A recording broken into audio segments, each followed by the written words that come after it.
Last week, we had the pleasure of interviewing Ashton Forbes, the self-proclaimed world-leading expert on the Malaysia Flight MH370 disappearance videos. And now we have the pleasure of interviewing the other side of the aisle, a virtual effects expert that goes by the name of Krishly, runs live stream on YouTube and also on Twitter, and has been one of the main figures that have been attempting to debunk Ashton on these videos and his claims. So without further ado, Krishly, thank you so much for joining us. We want to hear everything you have to say.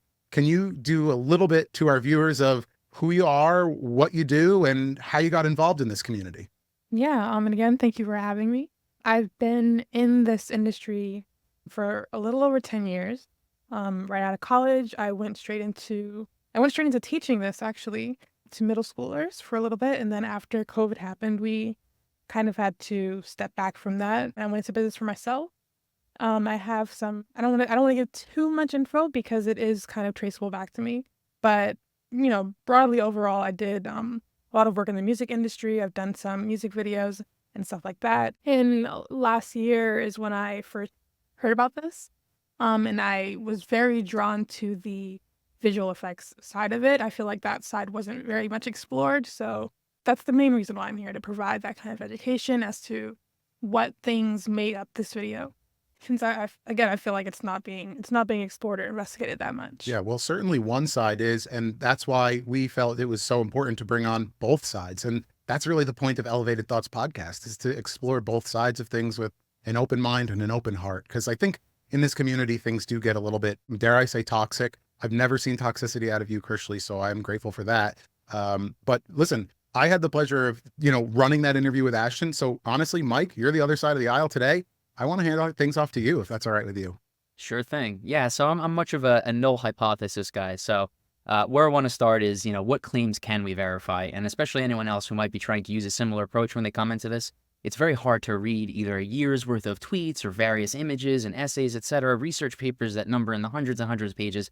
Let's pump the brakes. Let's slow down. Let's go piece by piece. So I think one of the biggest claims is that if this video was to be hoaxed, there wasn't enough time to be able to do so, right? So either the 60-day roughly original timeline from the disappearance to the emergence of this video, and then the timeline to the next one. So again, a lot of those claims chiefly hinge on anyone doing any kind of visual effects manipulation. They're just simply not going to have the time or the output, because what we see in those videos, they're very difficult to replicate or very intricate. So, here I am asking a VFX expert, because I'll be the first one to tell you, I know nothing about the subject matter whatsoever. I think a lot of the claims that it would take too long, I think that it comes from a position of maybe not fully understanding the process. There are claims that, you would have to do volumetric simulations and a lot of other technical things that just simply weren't done. So for example, the clouds, we have the original photos for the clouds. There does not need to be any volumetric simulations to begin with. So that whole argument is not, truthfully, I don't feel like it's relevant. So that kind of shaves off a lot of time to begin with. In this particular industry, we kind of take as many shortcuts as we can without losing quality. So if we can create a scene with using photos instead of doing the volumetric simulations, we'll do that, as long as it doesn't take too much away from the quality. And as you can see, we have this many people believing it, so it seems like it's been realistic enough. But yeah, that's probably like the first thing. I do have a clip showing, let me see, do I have that? I have several clips. I'm not sure which one you want to see first, but we have the original files, the original stock files. I can show you those. Or I can show you how simple it is to stick a texture on a sphere, and that already gives you that illusion of depth. If that's something you want to see, I can pull that up now. Yeah, by all means. Yeah, more screen shares, the better. I feel like this one is a pretty good. So here's a really quick clip that I did. These are all 2D images of clouds. None of this was, there's no volumetric simulations here. These are all just photos of clouds that I have set up in 3D space. They're all different distances from the camera, and that is what gives it the illusion of depth. And if you notice, if we look at the hoax videos, you'll see that there's none of this. So a lot of people say that there's movement in the clouds, but you don't actually see any parallax. You don't see any change in movement based on distance from the camera, and that's what we're really referring to when we refer to as parallax. Let me ask you, so those clouds that you just showed us, that was just a flat 2D image. It wasn't cut into layers or anything, just flat. The one that I just showed you are several different images of clouds, 2D images, flat images of clouds, and they're just spaced different distances from the camera. And if you look at this, we don't see that here. These clouds don't move. The ocean in the background doesn't move. The only moving aspect here is the plane and the orbs and the mouse cursor. So we're not seeing any. That's why I get frustrating when I hear the argument about there needs to be volumetrics and stuff like that. We don't see any movement. We don't see any parallax that's not visible here. This is just a 2D backplay of these clouds, and they're not even at different distances from the camera. There were some claims about the plane going through this cloud here, but if you notice, it's white on white, so you can't really tell to begin with whether or not it's actually going through the cloud there. Yeah, I like to avoid the whole, well, I see this and I see that kind of thing. So I guess we'll try to hammer out the less speculation and more what we can, verify with either the data or types of frames and stuff used in there. I don't even see what you're saying. If it goes through a cloud there, I don't see a change. Yeah, when I was demoing this earlier, I did get some complaints saying that, you're not accounting for there being displacement. But when I'm looking at this through my eyes, I'm just seeing white on white, yeah. The plane going across the cloud there. But yeah, that's probably the first and maybe most important thing. We have the sources for the clouds, and there's no actual 3D movement there. You mentioned that you have the stock footages for the clouds. Where do you know where those came from? Yes. So back when this was first being investigated, someone was they were reverse image searching the clouds, I believe. Using Google, they were searching for hours. And then they went to a very popular textures website. This website is very, very often used with people in this industry because initially they were a free site. They did start to offer some paid, but it's a very, very vague resource site. So as they were on that website, I believe they searched in the cloud section and they were able to find it within 20 minutes on that website. And then they reached out to the photographer, and the photographer was able to confirm that, yeah, these are my photos. He went back and he found the originals on his local hard drive. He even provided the flight that he took, his ticket. He was on a flight to Narita, Japan, and on that flight is when he took these photos. He provided the raw photos for every single photo that he took on that flight. He provided all of them for free, and that's where those photos come from. Yeah, so I suppose that's one of the counter arguments is, right, that you have kind of matching assets to those clouds, and then this is where it kind of devolves in the Twitter space, and we're trying to tease this out, because then everyone just goes back and forth, it's like, no, there is no match and stuff like that. But well, funny enough, everyone pretty much agrees that the clouds are a perfect match. I suppose their argument is really, can you prove that these are the photos, or that no one has gone back in time and planted these photos and stuff like that? That's where the murkiness comes in. But in my experience, when you have the raw files, that means it's directly from the camera. Let's talk about camera raw. When the camera takes a photo, it records all of the raw data the sensor sees. This high-quality image data, unprocessed and uncompressed, can be stored in what's called a raw file. Raw files store extensive details like ISO, shutter speed, and aperture, and all of the information needed to adjust and enhance images without losing quality. Raw files hold far more data than any video still can. Each setting extends directly from the sensor's data. Even when we dive deeper, each piece of data, like light exposure or color detail, is precise and editable. It's a complete digital footprint of the moment the photo was taken. Contrast that with a JPEG or a still from the video. Raw files cannot be created from a low-res still or JPEG because its essential data, like exact color and light details, are lost during the compression process. Even enhancing a video still to improve its quality can't replace data that was never captured in the first place. That's why understanding the origin of an image file matters. A true RAW comes directly from the camera's sensor, not from post-processed video. Always question the source of your images. The integrity of a RAW file's data proves its origin, its direct capture of reality, unfiltered and uncompressed. The effort that someone would need to put in to fabricate these is astronomically high. I guess the other thing I want to focus on is I keep want to deep diving into the VFX a little bit, right? So there were definitely some questions from the Danny Jones podcast, right? So some of Ashton's responses to that, and then some of the criticisms about that. So I think for me, Another one was the lighting, right? Like how can you do the forelighting, backlighting, and then the appropriate lighting to the sides based on where that object was in space. I actually have a clip just for that. By all means, steal the screen. That's what you're here for, yeah. Yeah. As you're still bringing this up, Krishly, after we release the Ashton episode, which we're conducting this interview on a Thursday, it'll come out next week, but we just released the Ashton episode yesterday. And it's been kind of wild to see we've been thrust into the community. We'll say that. All the people who comment on these things, good or bad, or otherwise, they're there. So they've seen it. And it's funny because we feel like we're drinking from a fire hose. That's what Mike keeps saying to me. And it's very true. It's a lot of information to parse through and take in right now. I completely hear that. I think that's why I think it's so important to have like a base standard that we all agree on, but I feel like that's difficult. But this here is a demo that I did on the 2D lighting. So the claim was that you can't have volumetric lighting on a 2D image. So here I'm just kind of walking everyone through. The captions are from the stream itself, but I'm walking everyone through how you would get this. So this is right here. This is something that I did, just showing that it is possible to get like backlighting, to get front lighting. Essentially what you would do is you would take the brightness values of whatever image that you're using, and you would use that to kind of create a mask. And a mask is something that kind of cuts out, where you can choose what is being seen. I'm using the brightness values here. Like the lightest value is obviously the cloud, so I can use that as a mask. I can use that to block out other parts. So here is just, again, the same thing that I'm doing, the same light that you saw in the beginning.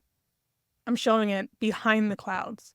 It's a very simple trick that a lot of visual artists use. There's different ways to do it, but I feel like this was the most effective way to kind of show it. Yeah, I suppose that's what makes this so hard too, is regardless of what camp you're in, there could be many different visual effects at play, right? There's a lot of different tools and techniques out there. Yeah, and I think that a lot kind of hinges on being able to recreate things perfectly, and I don't know what the hoaxer did to do what he did, I can only show the techniques that could have been used and that it is possible. Sure. Everyone can criticize me for, this is my opinion right here, is just I think trying to figure out the motivation of either a hoaxer or someone who released this video is just fruitless. We were never in that person's mind on that day, so there's no way to know what they were thinking. And then the idea of recreating something one-to-one is a little, hard for me to use as a, rational, logical explanation for something. If I somehow was good at VFX, if I were to make a static video for 65 seconds or whatever the length of these videos are, and I told someone like you or another VFX artist, recreate this pixel one-to-one starting out without any assets that I gave you, like, I don't know if that's really a fair comparison. What would you say to that? Yeah, and there's also like a question of reverse engineering. So, on its face, I think that most people expect me to have all the answers, and I won't. I won't always have all the answers. And I do need to study things. I do need to do my own research. And that's what I've been trying to showcase these past couple of weeks. I do have to, continue to reverse engineer things to be able to have a sufficient answer for people. So I guess another point of contention was also to be the orb tracking, right? I guess them following an asset in space and then just the path that they took and things like that. Anything that you have to elucidate on that. Like I said, we're all just trying to figure out what is even being talked about here. All right, so let me share my screen then for After Effects. So this is going to be a little difficult because After Effects has separate windows for certain effects. So hopefully it won't take too much away if you can't see like a dialog box or something. So essentially what you'll have a solid, and it's just another word for like a solid color layer. You would add an effect to it. This is called Element 3D. This is a plugin that's been available since, I'm going to say 2012. Don't quote me on that, but it was definitely before 2014. You can have 3D elements, and that's why it's called Element 3D, but you can have 3D elements, you can animate them, you can have them, okay, I'm gonna open up, you can't see this dialog box, but essentially I'm just loading in a model here, and then I'm loading in another model within a group.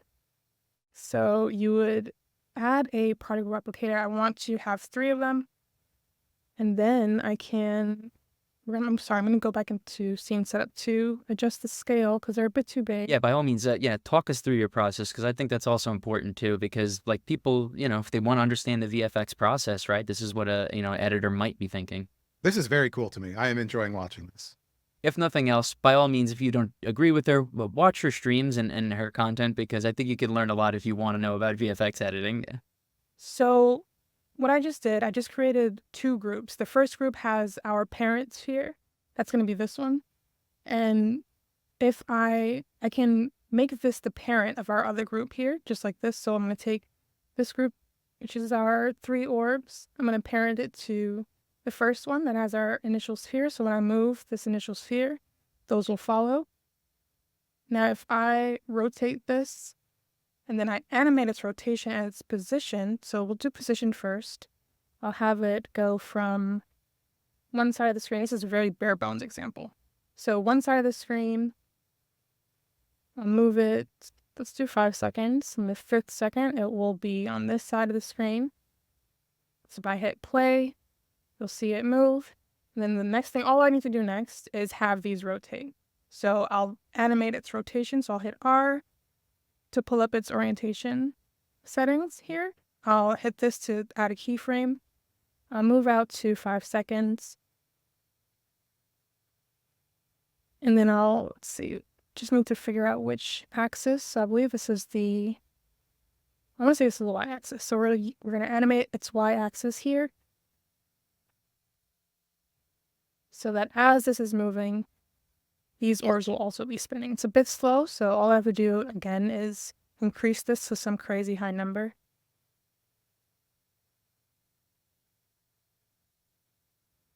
Yeah, but they seem to be orbiting around the center object.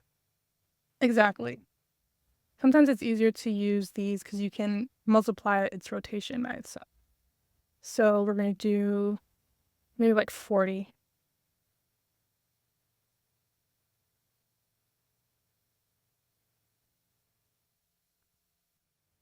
So it's much quicker now.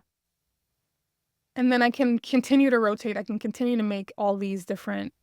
Yeah, so this is why I always start from plausibility, and I'll be first to admit I could be wrong. At the end of the day, we could be on the verge of breaking a massive conspiracy, cover-up, etc., and free energies on the horizon. But I just always start from like a null hypothesis and a plausibility scenario. And like I said, if someone had 60 days, and here we are, have like just a rudimentary tracking down, I think that's just makes it a little bit harder for me to deny that there's the potential that there's at least VFX manipulation. I'll go on record and I'll just say that I don't believe that these videos are impossible to recreate. I mean, I honestly believe that, you watch like the first CGI acclaimed movie, Ant Life or whatever it was. It looks like a joke compared to what you get even in 2014. So I don't think that's like the linchpin for the side that believes in these videos. To say that you couldn't make it is kind of great. In fact, Krishly, if you were to export a video like that, I know when I export these 1-hour podcast episodes, it takes like 30 to 40 minutes on my computer. If you have a fully 3D rendered environment and you have a 1 to 2 minute clip, does it truly take that long, 2 months to export? So here's the thing though, the clips that are in question are not full 3D. There are several different shortcuts that the person took. And I think that those shortcuts directly correlated to their render time. So if I were to export this, for example, if I cut it down to 5 seconds, it would take maybe like 10 seconds to do because it's not complicated. When you don't have these huge 3D rendered environments, your render time goes straight down, especially if you're using a majority 2D. So something that people, I guess, maybe may not know about the drone footage, for example, there's several different 2D overlays and 2D backplates that they use. I think the only true 3D part of either of these videos was the plane in the beginning of the drone video, because you can see that it shoots up and then it kind of turns and you can see it move in 3D space. Everything else I feel like is very questionable. But to answer your question, if you did have a full 3D render and it's like about a minute long, depending on how many textures, the kind of lighting, it could take a bit, especially in 2014.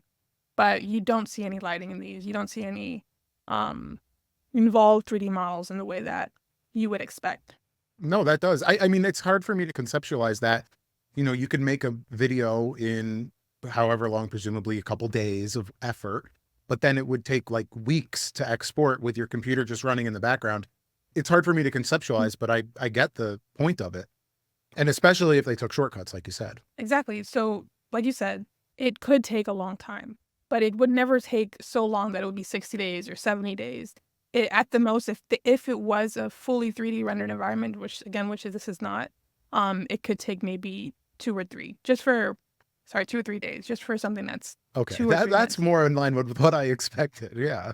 So yeah, I have my own background of not my personal experience in the military, but I know a drone operator and a few other people that are involved in the military. So it's not even just the systems and the platforms and questions. I think you highlighted a lot of like inconsistencies as well that for me, again, raise the plausibility or rather lower the plausibility of that. The drone thermal video, I know you focused on the background and different elements of it either changing or not changing. And I don't want to put words in your mouth because that was another hour-and-a-half stream that I did not get through in its entirety. So I'll kind of let you explain. I think there's a lot to be seen in the thermal drone video as well. I don't want to distract you while you bring that up, but just out of curiosity, I know these were released by Regicide and on YouTube, but how did we get the original videos like that you or everyone are like editing and color changing? Is that downloaded directly from YouTube?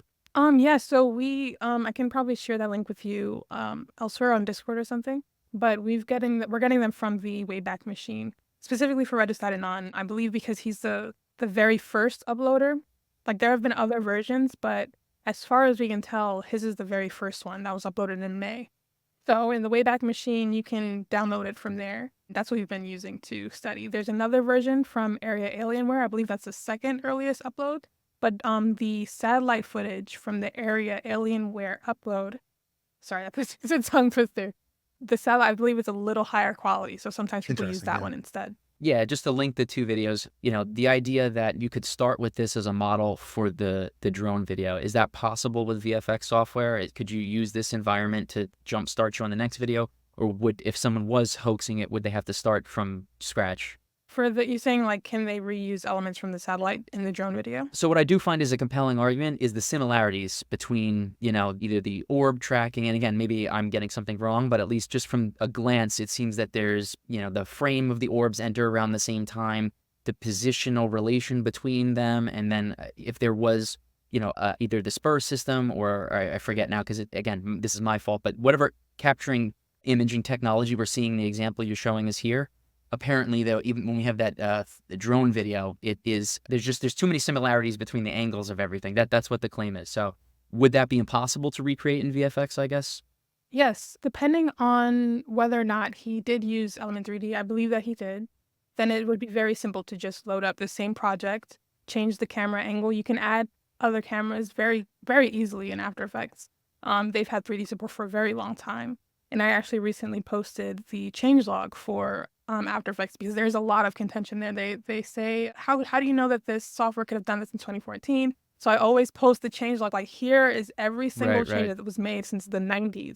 And you can see exactly when they added 3D support. I believe it was in 2002. It's been around for a while, has had this, exactly. It has had this functionality for a very, very, very long time. So here's the drone footage. What was it exactly that you wanted me to look for again? Yeah, there were several things, and I don't want to lead this, but I did find it kind of compelling. Was at various points we see a zooming in of the camera from this position, and the plane will leave frame, and it'll either come back larger, and the background seems static. So in theory, like if the operator was zooming in, we should also just at least see some particle changes in the background of the camera doing that. And like I said, that to me was just a little hard to reconcile.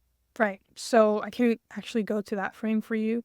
This is something that's very interesting with this footage specifically because the people who push the theory that this is real, they have put forth a camera called the MX25 that they believe has shot this. However, that camera does not have continuous zoom. It has step zoom. And I'm sure you guys have seen this before, but essentially what step zoom is that you would see the change in zoom instantly. It wouldn't be a smooth, zoom in. You would see it kind of like cycle forward through those closer fields of view. And that's not what's happening here. We don't see that reflected here. The other inconsistency is that those cameras shoot in either black hot or white hot. So you wouldn't see this rainbow palette, but I believe that's alleged that this was added in post or something. I'm not sure why, but that's one of the inconsistencies. Now, this is something that you can do very easily with VFX. You can just have the camera zoom, and you can animate the zoom for the camera quite easily. Another thing that we found was that the plane crosses over the reticle quite a few times. The first time happens right at the beginning. You can see it. Let me go frame by frame. You can see right here where it crosses right over. Now, these edges back here, I can probably show you a demo if we have time, but when they masked out the plane, they can have the edges of the mask be sort of feathered or blurred out. And what that does, in addition to motion blur, it kind of causes the edges to be semi-transparent. So when you see it cross over the reticle, you'll see the main body cross over, and then once it almost passes, you can kind of see it behind here. And you can see that also reflected with the contrails. So the contrails are semi-transparent. They're not fully opaque. They're not fully solid. So when the contrails pass over the reticle, you can see that the reticle changes color. I actually have a question about that. In this app in After Effects, it's like if I use Photoshop, I can import a layer above another layer and what's below that layer. So I imagine you have the same functionality here. If we were to recreate this video, presumably you'd put the reticle as like the very top layer. And then, right, for such an experienced VFX hoaxer who made this potentially, wouldn't we say that the reticle would obviously be the top layer? How come they would make such a silly mistake? Am I misinterpreting that? Yeah, had the mask come into involved and things like that. What might have the mistake been, I guess? I think that due to the large amount of people who, I don't want to say have fallen for it, but there's a very big belief that, these are well done. And I would beg to differ. There are a lot of mistakes. These are not the only one. For example, just the fact that the drone and the top of this wing here are visible in the shot, that kind of points to a little bit of overthinking on the hoaxer's part. He has to show that this was done by a drone, so he includes the silhouette of the drone in the footage.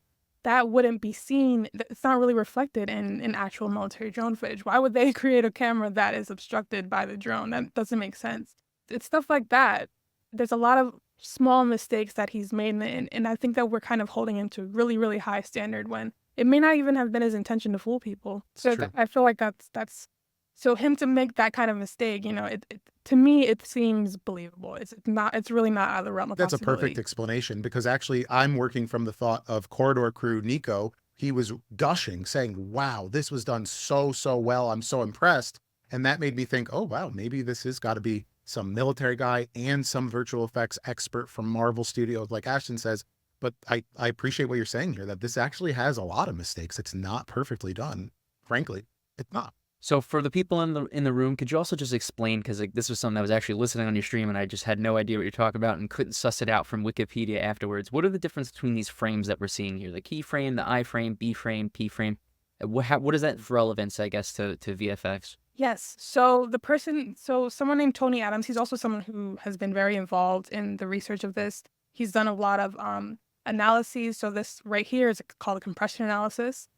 These numbers here at the bottom, and these are the types of keyframes that we see, and how much compression are in them. I can't speak too much to this because it's a little out of my depth, but it also counts the frames. But essentially, these frames are different from keyframes in that they kind of build off of the information from the previous frame and the next frame. And I don't want you guys to quote me on this because, again, my understanding of compression analysis is a little bit less than my understanding of VFX. But more or less, this is telling us how much compression is in each frame.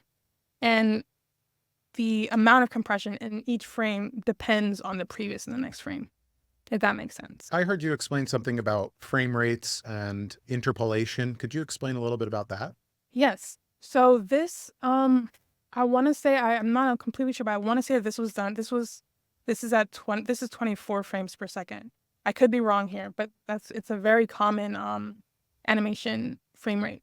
The satellite video alternatively is 6 frames per second. It's a lot more choppy. So when you want to stabilize that motion, sometimes in order to do that, you kind of have to increase the frame rate. That means you get more frames per second. So instead of 6, I believe that one is 30. So you can imagine how many frames would be added there. Now, those frames don't exist in the original footage. There's only 6 frames per second. So the computer kind of has to guess where those things might be in the next frame. And that's kind of what these are too. Perfectly. And then we saw those orbs, like I think in the last couple of days, there were videos of the orbs going through the smoke trails. And Right. I can see both sides of that. Wow. In this, when you change the color totally to make it bright orange, yeah, I see how you could see like a little bit of cloud residue. But then when you look at the original blue video, there's almost nothing. It's completely undetected. Yeah. And we can see it here as well. And this is something that I can't really square away, because the whole part of this argument is that these are not contrails, because contrails wouldn't show up on infrared, right? So the story was changed to this being smoke from the belly of the plane, because the belly of the plane is on fire. But you can see right here, you can see that these contrails are not coming from the belly of the plane, they're coming from the engine. And so I don't think that this was even a theory that the person who created these videos had. They did not intend for it to be interpreted as the plane being on fire. This is just from the engines. And I live near an airport, so I apologize if you guys can hear. As do I, and that kind of gives actually, the opportunity to study what planes look like even from short distances away. So that's just another contention that I have, but again, there's a whole nother episode of just... Well, tell us about that, Mike. Well, I live just a few miles away from an airport, and I will say that about 10 to 15 miles, every plane shortly after takeoff looks like an orange or glowing white dot. You can't discern any features. So it's just, again, psychology background. You don't trust eyewitnesses, I'm sorry. You got to corroborate anything that they say with other evidence. So for me, just even starting from there on what people allegedly saw, I think is problematic. And my background does include, recycling of electronics. So listen, I know how dangerous batteries are. I wouldn't even rule out a battery fire. This is not like what I would assume to see based on my research about battery fires in the air. No question. Those are coming out of the engine. No question. While we're here, because I do have other questions, but I want to jump off this video too, and you can help me elucidate this a little bit, and not to keep name dropping, but I know Mick West has another post or something showing desyncing between the contrail smoke, just to be unbiased, whatever anyone might believe. Yeah, I can try and show you that. I haven't done a whole lot of I haven't focused on this at all, because I know that it's such a huge, it's a really, really controversial topic for some reason. But what he's saying is that as this is playing, let me see if I can just go frame by frame. Sometimes VLC doesn't let me do it. Okay. If we go frame by frame, we can see at certain points where the plane will move and then the contrails will lag behind. And that's indicative of either the plane contrails being rendered at a different frame rate, same thing that we spoke about before. It could be being rendered at a higher frame rate or something like that, or the track is just misaligned. So the layer that they're using for the contrails it didn't start at the same time as the plane one did. So there's probably like a little lag, just the same way that you can sometimes hear audio lags. It's probably the same problem here. But that's what they're referring to when they're talking about this.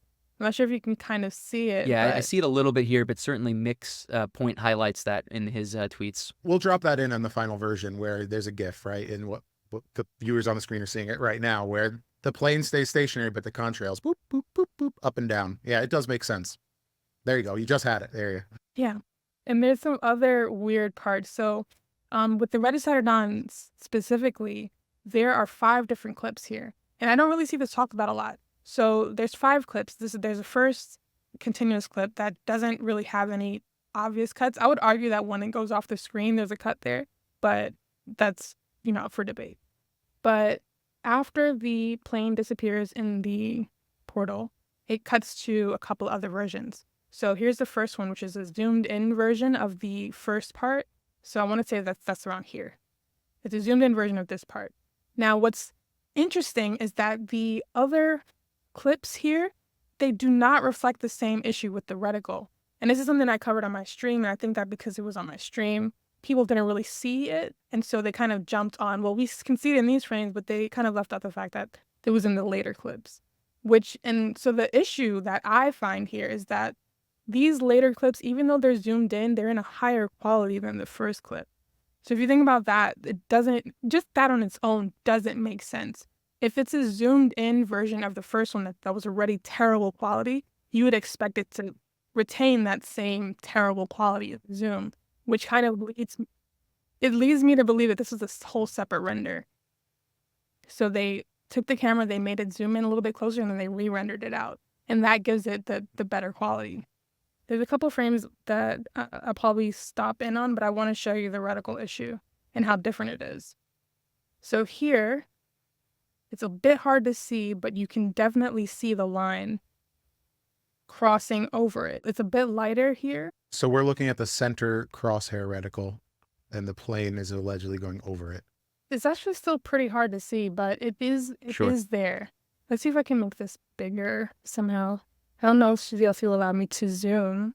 Yeah, if you have a frame that you want to identify later that you can zoom in, like I said, we have the ability to drop in clips and stuff afterwards, and just give us the reference of what frames, just so no one's claiming you pulled the clip out of nowhere. We're all referencing the same clip or whatnot, right? Yeah, if possible. It's definitely a little bit more evident.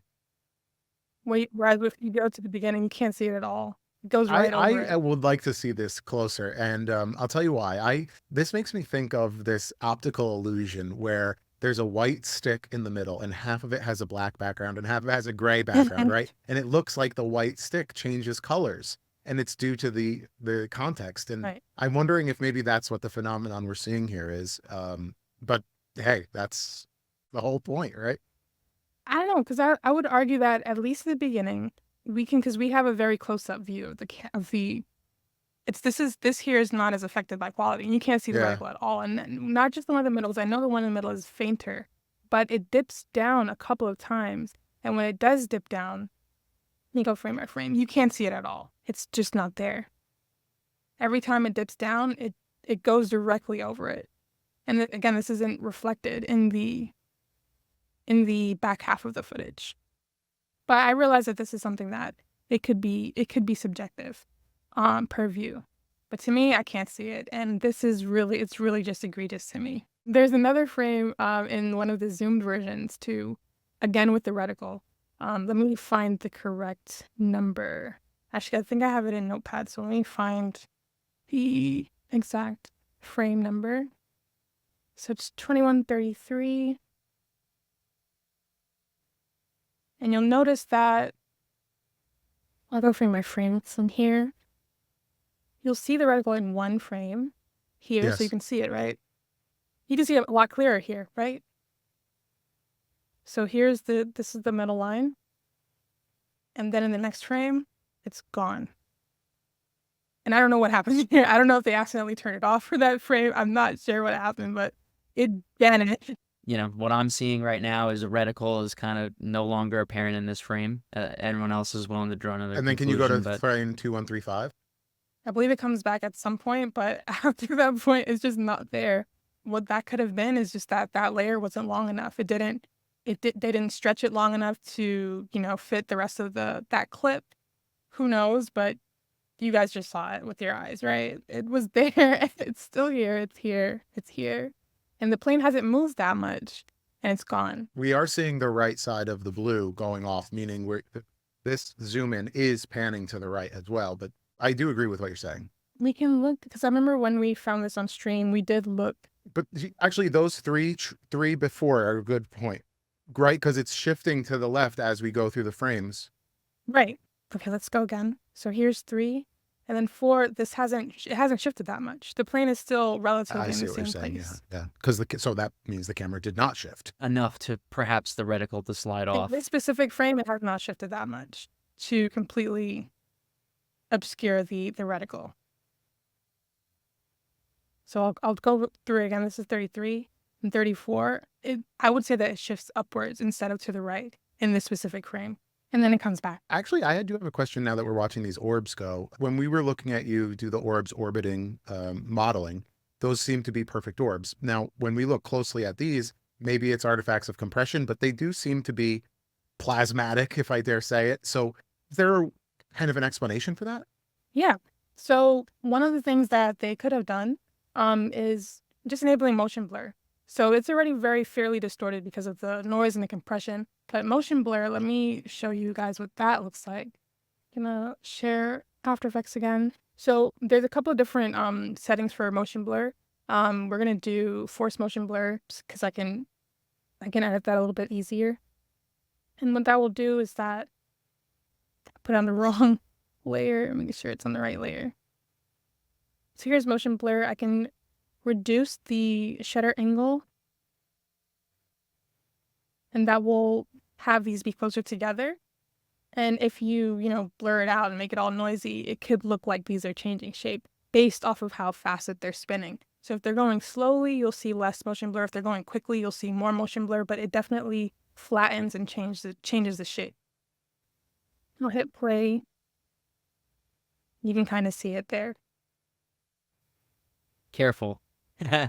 Oh my God. You might earn some flack with that. You better invite me to the Discord channel now. There's not a lot that needs to be done. It's just very basic techniques that most visual artists or visual effects artists they'll know because they'll have it in their toolkit. I'll put it that way. But it can be difficult to express that to people who don't study this.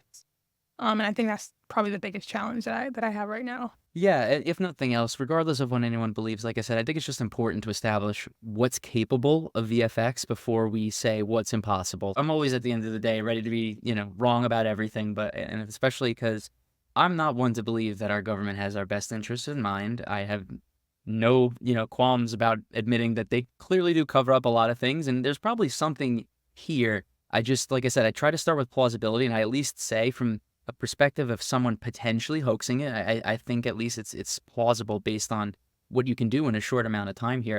And a completely unrelated somebody I know in the military described the situation there is that you couldn't have a mouse fart in the Antarctic without the world, the system's knowing about it. So I'm even inclined to believe that the government, our internet government panels might know where this plane went. We're just not really getting the full answer. But like I said, I want to stick with what's possible in VFX, especially with, the technology that was Right. available at the time. Yeah, I mean, I know you said you want to stick with the VFX, and so do I, but I really do want to make clear that I do not in any way, shape, or form think that, the story of what's happened to this plane, checks out. But I don't think that these videos are it. And I think that the longer that we spend wasting time arguing over whether or not it's possible, we kind of lose integrity of the investigation overall. I fully believe that, something crazy or nefarious happened to this plane.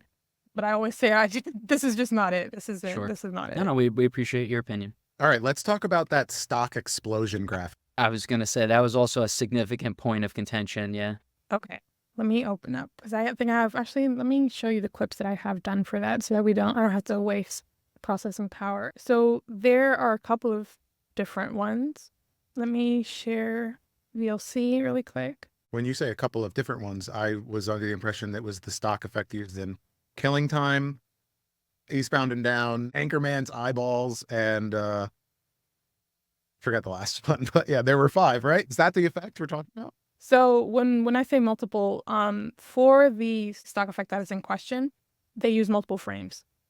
So, and I think that what a lot of people, I guess, maybe gloss over, they think that it's just one, but it's several. So let me share you guys this. I'm gonna turn down the volume so I can talk over it, but this is just one, and they're present in both the drone and the satellite version. So this is the satellite version. Here is on the left here is where is the original stock effect. All that I did was I boosted the color straight to white. So every single color value that's in that particular frame was boosted to white. All the black was taken out. And this is what I'm left with. So you can first of all, you can see the similarities here. And then I think the other thing that's really important to point out is that I'm comparing an HD stock asset to a very low res video. So there's going to be a slight difference, but it's not going to be that serious. So once you drag it over, and I'm dragging it over here and I'm changing the opacity, you can see that there's not too much of a it's the same. You got me on this one. I will say, on my side of the aisle, I have not been exposed to that clip right there. So that is a linchpin for me. That one matches better than the purple one. Yeah, so then we'll go also to in the black and white one where, and then again, I'm not trying to name drop or even reference things that people might have felt were embarrassing or not, because again, we're not here to start drama. We just want to explain kind of as a record what happened on the Danny Jones podcast, right? So there was concerns about some of the edges not matching up along the perceived cold explosion, whatever you want to call it, or the stock asset, trying to be fair to all of our listeners here. What would be, I guess, your criticisms or explanations of why it doesn't match around the edges sometimes? So I feel like a really good visual of this is if someone took the Mona Lisa, for example, and they took like the liquify tool in Photoshop and they like maybe made her face a little bit thinner, right? That would be the same thing as saying that those two paintings are not the same because someone made her face thinner. You know what I mean? Or if they changed the colors to black and white, it would be the same thing as saying that those two paintings are not the same because they changed it to black and white. It's the same photo. The difference is that there is maybe slight distortion in it, and that's where the whole, all the pixels don't match is coming from. And I think that, again, it stems from a lack of understanding of how these stock assets are processed or manipulated by VFX artists. I think that when people hear the word editing, they think that it means they're fundamentally changing the effect itself. But I can probably take you in to After Effects. I wanted to play this to show you the process, so you guys didn't think that was just like copying and pasting, but this is definitely the I'm stock really grateful asset that you're here. playing this, because this is, like I said, I've never seen this one. I saw the other one, which I didn't think matched perfectly. This one, Right. you can't argue with that one. This has got all the dots. You literally show the steps, how to create the color palette that is used. This is the instructions that Ashton laid out. Who can show me the steps to match the pixels? You just did. You matched the pixels. And all you have to do is essentially just flatten it a little bit there, and it's like a 1-to-1. You know, I don't want to say that. Let me get ahead of myself. Just my subjective opinion is that it definitely is a very strong match if you just flatten it out even a little bit. Right, stretch, yeah. And see how she's moving the boxes for the listeners, right? Think about it in a Microsoft Word document when you make it tall and you can't read the words anymore. That's what we're talking about. It's a very simple manipulation of just the size of the shape. I mean, it's not impossible. Yeah. Very simple, and that it's non-uniform scaling. So uniform scaling is that you scale the length and the width and the Okay. height of something equally. Non-uniform is when you scale the width and the length separately from each other, or the width and the height separately from each other. And that's all that's being happening here. It's a little bit wider, so they Gotcha. just stretched it on the x-axis. It's the same thing with the zap. I'm not sure if I have a clip for that one, but if not, then I'll bring you into After Effects and show you Sounds that good. one. If nothing else, like I said, we're getting a learning See. lesson in VFX and the different software capabilities. You know, for anyone who does want to do their independent research, and, you know, I encourage them, go to Google, type in, you know, the various different effects that are being described in these videos here, and you could just, you know, sort your date range to before 2014. And there really is some really impressive, you know, VFX technologies and techniques out there. So again, don't even take our word for it. I want people to do their own independent research.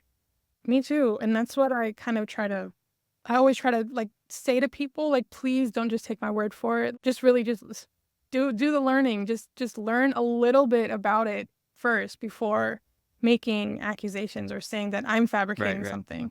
But I also try to, you know, show it on screen to kind of prove myself as well. I might have to do a brand new. So it's okay. I'll do a brand new comp. Absolutely. For you Even guys. better, right? It's working in real time, you know? This is what the request was from the truthers here. So you're doing it. So brand new composition. I'll drag in the files.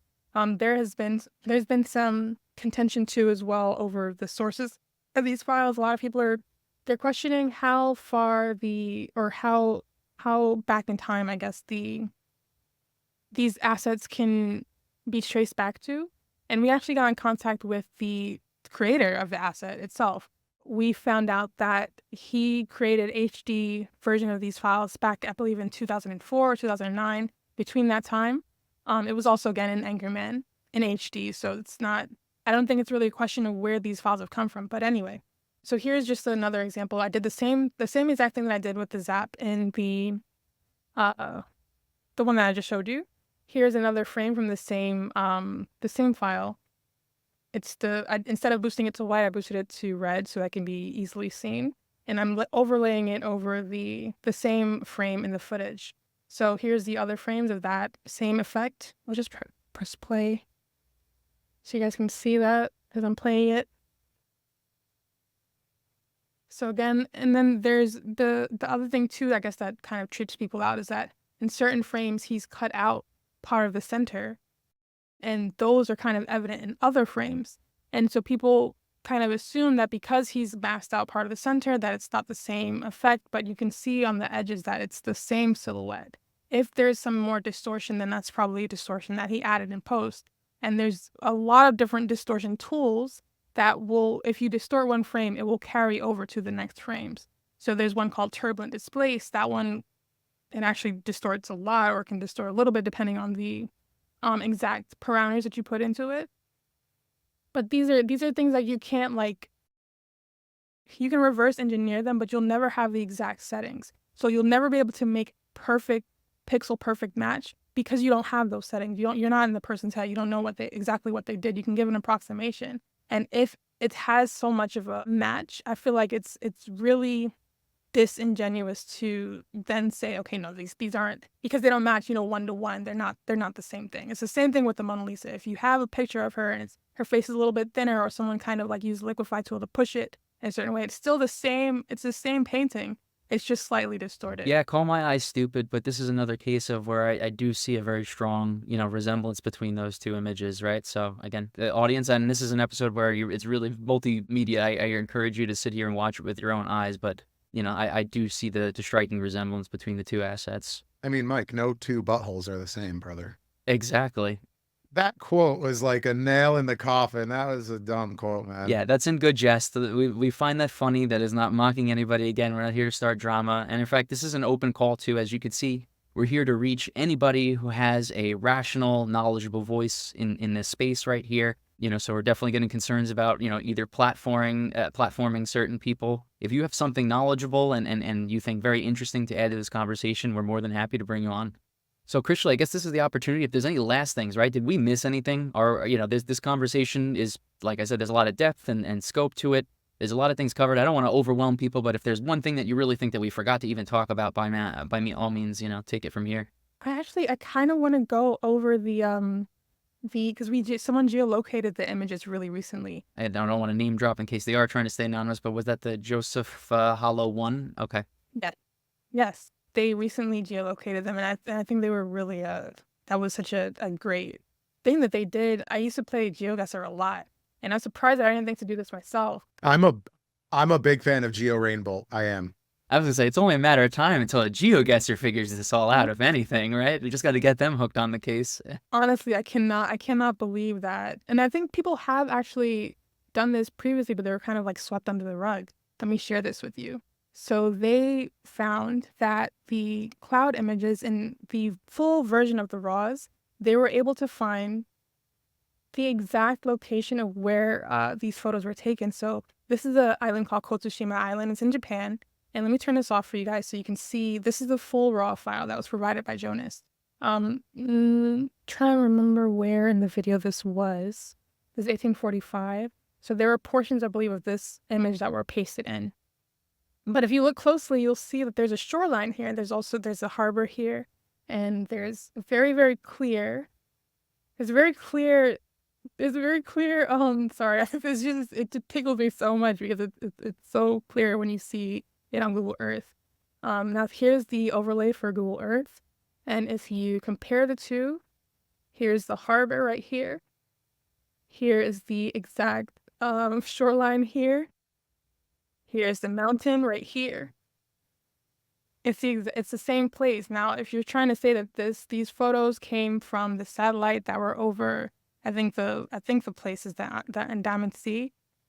Is there a way? Is this a live video right now? Could you just drag that over a little bit? And again, so viewers understand that the perspectives are slightly different, but the shorelines. Yeah, they're slightly different. I can't get the same exact. But it's just so you can see the semblance of the bay there, in that between that bay region just at the south of the mountain, right? 100%. It's the shoreline is a very, oh man, yeah, that's really close. You can see the features of the harbor and the docking there. Yeah, two triangles on the mountains of the grass. Yeah.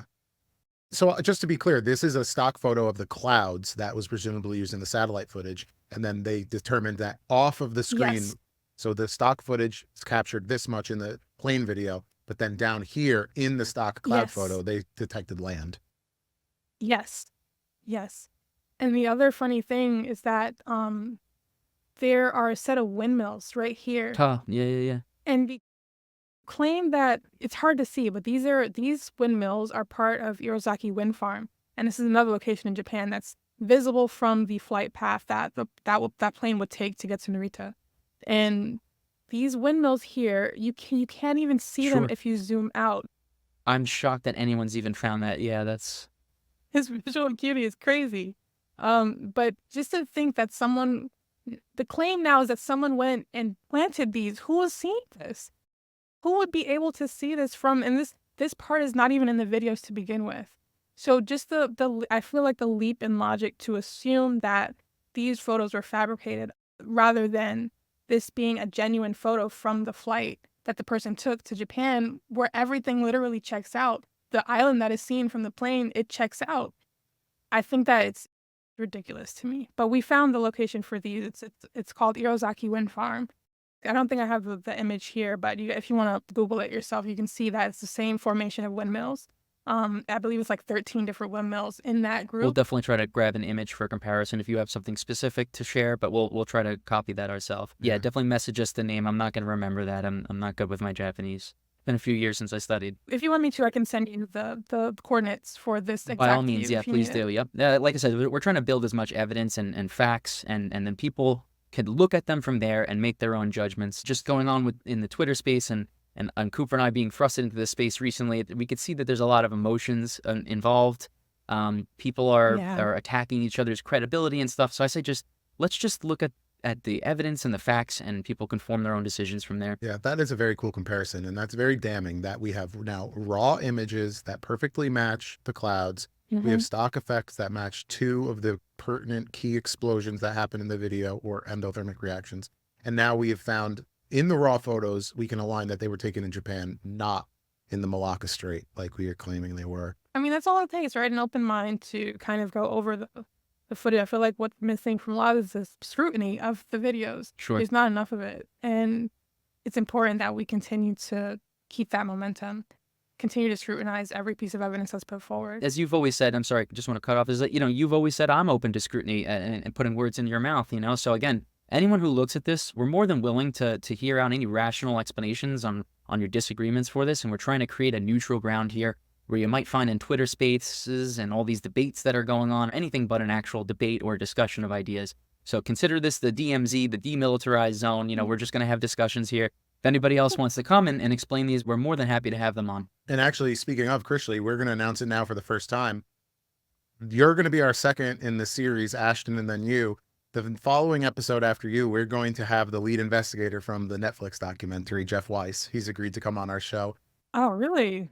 That's going to be interesting. He'll talk about cell phone ping data, I'm sure, and the different flight paths and the Emersat data. So Nice. we're really excited, and we're going to get it from all angles here. So yeah, no, you're just another piece of this puzzle, and we're really grateful for everything you put into it, because obviously it's a lot of work. And I've seen people online saying, hey, you don't reveal your face, and a lot of people online stay anonymous, understandably so, but they question your credentials because of it. And just watching you click around on the computer, I have to say that it doesn't even matter to me anymore. It doesn't matter what your credential is. You just showed that you could do it in less than an hour. We're right here, all doing it together. So very impressive stuff. I'm really grateful you came on today. Thank you. And I would say, like, for anyone who doubts my credentials, I have a film reel. You can see what I've done. It's a bit old, the film reel, but it has a pretty good representation that I do CG work for a living. And if that doesn't sway you, I have hours and hours and hours and hours worth of content for my live stream. You can look at them and see for yourself whether or not I know what I'm talking To all the people that say if you have any kind of disagreements for government shells and stuff like that, if you have any evidence, I'd love to know, because I haven't received my first check, and I can go back to the government HR payroll department and say, listen, when's my money due? Yeah, so. No, this is definitely eye-opening. I'm sure we're going to have more questions as the time comes. So Krishly, maybe we're going to have the pleasure of having you back as well. I'd love to come we're going to back. have to learn more, right? We're going to keep doing this, and this is very interesting. Absolutely. And I surmise you're going to keep doing it. I see you all over the internet. We're going to link to some of your streams that people should watch, the ones that you featured right here. Some of them are long, but you literally just take and answer questions. Really cool stuff. So, hey, thank you again so much for coming on. Mike, awesome job today running the show. And this has been Elevated Thoughts. Thank you for having me again.